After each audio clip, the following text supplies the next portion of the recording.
Okay, let's talk about something super frustrating. You can understand English perfectly, right? But then, when it's your turn to speak, the words just disappear. It's so common, but man, is it annoying. The good news? You're not broken.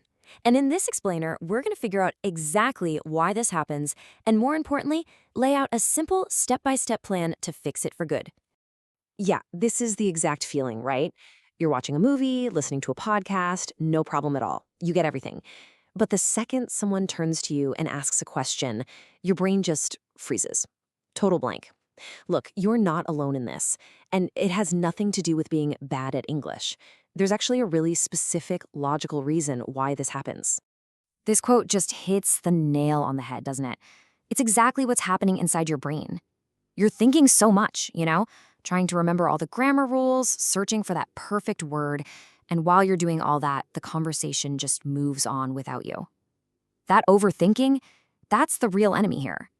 That's what's stopping you. All right, so let's dive into this speaking paradox. It feels so weird, right? To understand a language perfectly but not be able to speak it. But here's the thing. There's a super clear, logical reason for it. And the best part? The fix is 100% in your hands. So it all comes down to something pretty simple, actually. You can think of language learning as having two sides. First, there's input. That's all the English you take in. Listening, reading, you name it. Then there's output, and that's all the English you produce, speaking and writing. It's really just the difference between consuming and creating. Okay, so take a look at this. Now be honest with yourself for a second. Where do you spend most of your practice time? I'm guessing it's on the left side, right? Building up those passive input skills. You're listening, you're reading, you're great at that. But what about the stuff on the right, those active output skills? For a lot of us, speaking and writing just kind of get ignored. And boom, right there, that's the whole problem in a nutshell. I want you to really get this. Your issue is not that you don't know enough English. It's not about knowledge. It's about an imbalance in your practice. You've spent tons of time on input, and you've become a pro at understanding, but you haven't spent nearly enough time actually producing the language. Okay, so we've found the problem. Now for the good part, the solution. And honestly, it's surprisingly simple. We just need to shift your focus. It's time to stop just consuming English and start actively using it. Let's fire up all that knowledge you already have locked away in your brain. Honestly, the best way to think about this is like going to the gym. Seriously. Speaking and writing, they're basically muscles. And you can't build muscle just by watching other people work out, right? You have to lift the weights yourself. You got to do the reps. So it's time to hit the gym and start training these output muscles. So our first workout might actually surprise you a little bit. We're going to start with writing. Now, why writing? Well, because writing gives you a huge advantage: time. There's no pressure, you can pause, you can think, you can organize your thoughts, and find just the right words. It's the perfect warm-up for speaking. Here's your 4-step training plan. It's all about starting small and building up. So, step 1 is just a warm-up. Start leaving comments on videos you watch. Just share your thoughts. Easy.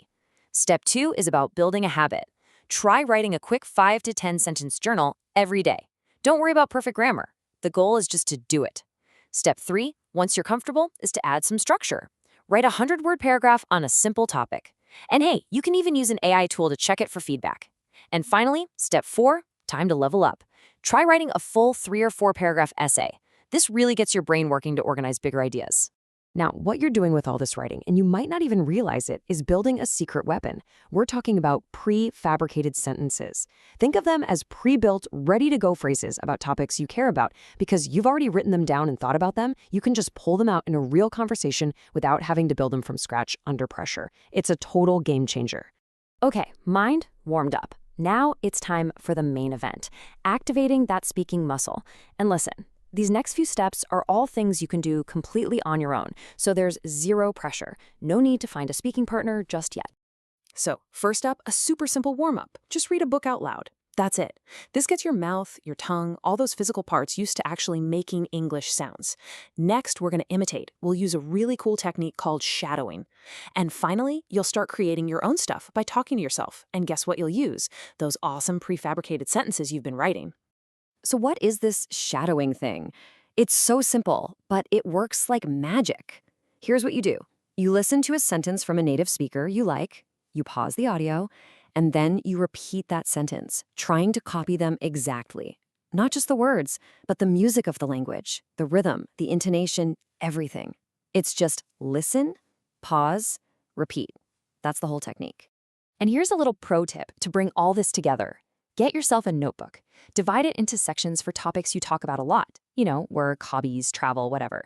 And as you do your writing practice, start filling up this notebook with your best prefabricated sentences. That way, when you're ready to practice speaking, you can just flip to a section and you have an entire library of your own great ideas ready to go. All right, let's wrap this up and boil it all down to the key takeaways. The big secret to getting from understanding to speaking fluently. It's not about learning more vocabulary or memorizing more grammar rules. It's about a simple shift in how you practice, from passively taking English in to actively putting it out there. So here's what you need to burn into your brain. First, your problem isn't knowledge, it's practice. Second, you have to focus on output. That means writing and speaking. Third, start simple and build up. Don't try to run a marathon on day one. Fourth, write first. It's the best way to prepare what you want to say.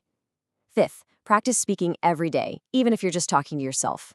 And maybe the most important one of all, don't be afraid to make mistakes. Just start. So, I'm going to leave you with a challenge. Right now, not tomorrow, not next week. What is one simple thing you can talk about to yourself, out loud, for just 1 minute today? It could be about your favorite food, your plans for tonight, anything. That one small action? That's it. That's where real fluency starts.